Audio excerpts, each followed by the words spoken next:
এক শিকারী জঙ্গলের দিকে যায় শিকার করতে।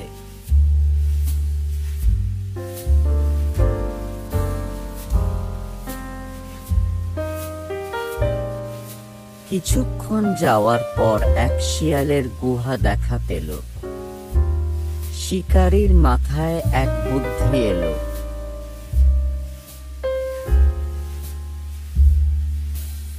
শিয়ালের গর্তের নিকট এক মস্ত বড় কূপ খনন করল, তার উপর ঘাস পাতা দিয়ে ঢেকে দিল, মাংস কিছু টুকরা ছড়িয়ে ছিটিয়ে রেখে দিল।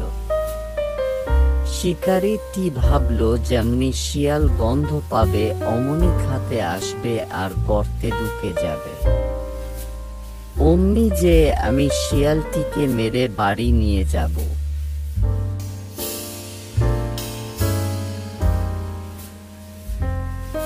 তাই এক গাছের পিছনে লুকিয়ে পড়ে শিকারীটি। একটি বাঘ পুরো জঙ্গল ঘুরে একটিও শিকার করতে পারে না, তাই বাঘটিও ক্লান্ত হয়ে গেল। বাঘটিও এক গাছের নিচে বসল। বাঘটি আর শিয়ালের গুহাটি বেশি দূরত্ব ছিল না। বাঘটি হঠাৎ মাংসের গন্ধ পেয়ে উঠে পড়ে।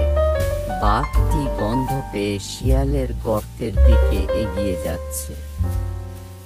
এক পর্যায়ে বাঘটি গর্তের পাশে চলে এসে মাংসগুলো দেখতে পেয়ে খিদের জ্বালাই মাংস খেতে এগিয়ে যায়, অমনি গর্তের মধ্যে পড়ে যায়। শব্দ শুনে শিকারী দৌড়ে যায়। শিয়াল মনে করে গর্তে লাফিয়ে পড়ল।